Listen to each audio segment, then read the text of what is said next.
Okay, ladies and gentlemen, now we get into everybody's absolute favorite part of dealing with any concept in math, graphing. So graphing rational functions, a couple of tricks that you need to remember, especially when it comes to figuring out what can happen with undefined values. We call these asymptotes and holes of a rational function, and then sketching a graph of a rational function.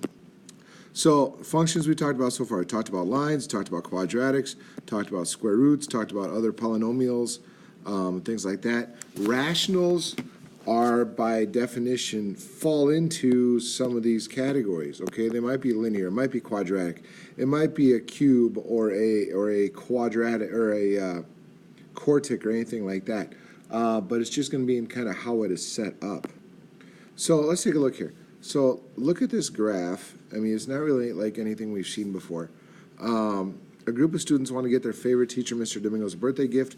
They plan to get him a gift certificate for a weekend package at Alg2B State Park. The certificate costs $1.50.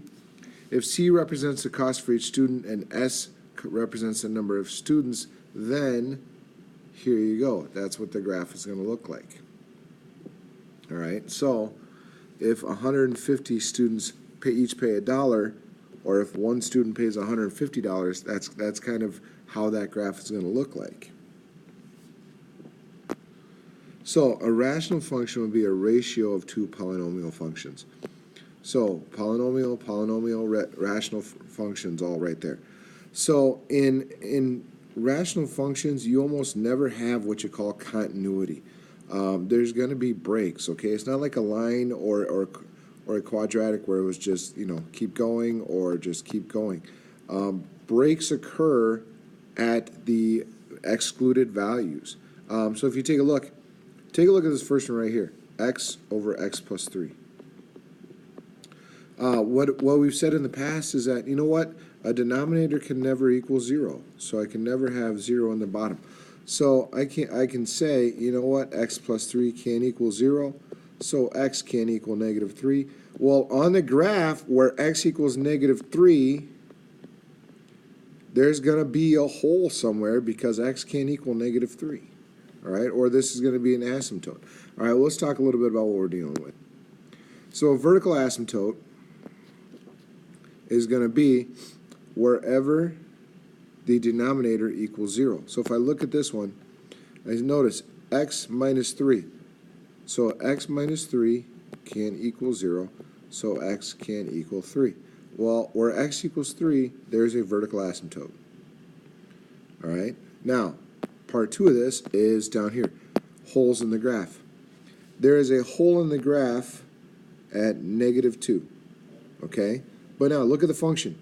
I have x plus 2, x minus 1 over x plus 2. So, algebraically, this and this could cancel out, okay? But for the purposes of the graph, I still have to say x plus 2 cannot equal 0, x cannot equal negative 2. So there is the hole. That's the difference right there. Do I have it in the top and bottom? It cancels out when the function is simplified. So continue to keep in mind that the denominator cannot equal 0, all right? No having 0 in the denominator because 0 is not defined. All right, so determine the equations of any vertical asymptotes and the x values for any holes in the graph of this thing. So let's factor top, factor bottom. So if I factor the top, that's x plus 1, x minus 1. On the bottom, that's going to be x, I think it's going to be x minus 5 and x minus 1. So where are my asymptotes? Where are the holes? So x minus 5 can't equal 0. X minus 1 can't equal 0. So x cannot equal 5. X cannot equal 1. So x not equaling 5, that's going to be where the asymptote is. X not equaling 1, that's going to be where the hole is. So where x equals 5 is going to be the asymptote. And where x equals 1, that's where the hole is going to be. All right, there's going to be a hole at x equals 1 because I've got the same thing on top and bottom. So same kind of idea. Let's take a look here. So if I factor on the top, I should get x plus 4 and x plus 2. On the bottom, I will get x plus 4 and I will get x minus 4. So same kind of idea. So x plus 4 cannot equal 0. X minus 4 cannot equal 0. So what I would say is this. X cannot equal negative 4. X cannot equal 4. But if you look, x plus 4 over x plus 4, so that means this x equals negative 4 is going to be the whole. All right, where x equals negative 4 is going to be the whole, and where x equals positive 4, that's going to be your asymptote.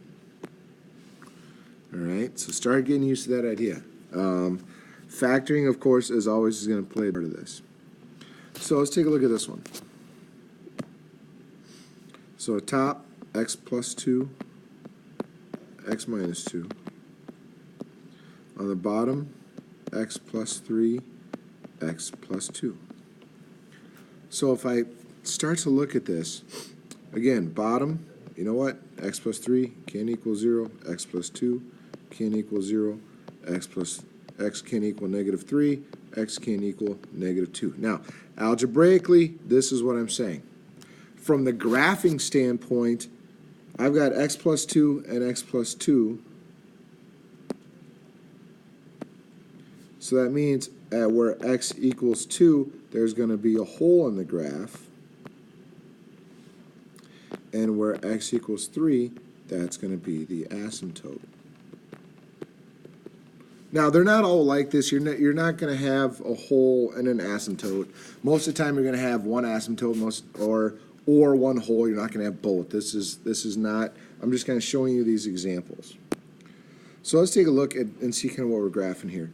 So fill in, take a moment, hit pause, and fill in your table. Okay, so if you take a minute, fill that in. Come talk to me. I can teach you how to do it on a calculator just to kind of save yourself some time. But recognize first off right away, guys, that x minus 2 can't equal 0. So x cannot equal 2. All right, so where there is a 2 on my graph, there's going to be an asymptote. So all I do, where x equals 2, I draw an asymptote. So that's going to be right here. Right there.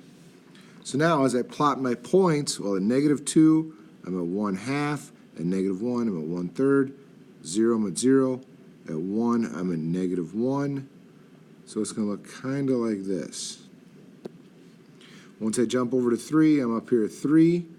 4, I'm at 2. 5, I'm at 1 2/3. 6, I'm at 1.5. So it's going to look something like that. So realize, it's going to keep approaching 3, but it's never going to cross it. It's never going to touch it because the second that it does, it's undefined. So that's kind of what the graph is going to look like. Let's take a look at another one. So here, right away, jump out and say x plus 1 cannot equal 0. X cannot equal negative 1. Okay, so where x equals negative 1, that's where I'm going to put my asymptote. So now take a moment and fill in your chart. Okay, so now you've got your chart filled in. Now plot the points, but realize I skipped negative 1 here because that is where the asymptote is. Okay, so if I plot these points, negative 5, 1 1/4, negative 4, 1 1/3, negative 3, 1 1/2, negative 2, 2. So it's going to be a slow approach here. And then once I get to 0, I'm at 0. At 1, I'm at 1/2. At 2, I'm at 2/3. And at 3, I'm at 3/4. So it's going to look something like this. So my asymptote is at x equaling -1. So start to get the idea that this is what the graphs are going to look like. And if you do it on a calculator, it ends up looking a little bit weird. But if you know what you're looking for, you know that that's going to the part that you're looking at is going to be the asymptote. So take a look. So first things first, factor what you can on the top and bottom. So x squared minus 9 becomes x plus 3, x minus 3, all over x plus 3. So now no longer is it going to be a full asymptote, but at x equals -3, there's going to be a hole. All right, because algebraically, this is going to cancel out. Okay, but in the graph, all I do is draw a hole at -3. So now it's like all I do is graph x minus 3.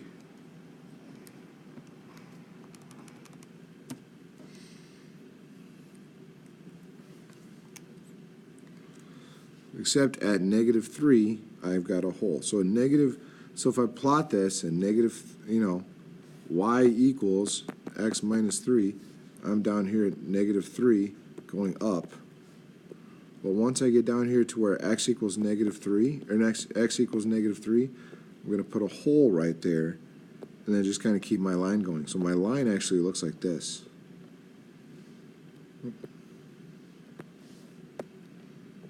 So I just put a little hole where the denominator would have been, or where I've got a hole from the function. So same kind of idea here. So top will be x plus 2, x minus 2.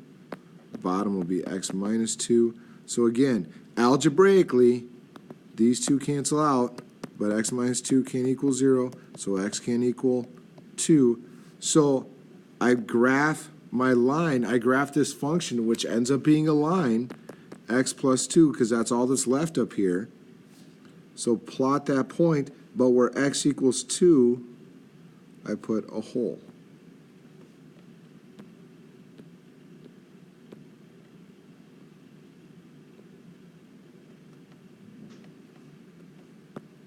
That's my graph. All right, come talk to me with questions. Use your calculator to help you, and let's get this figured out.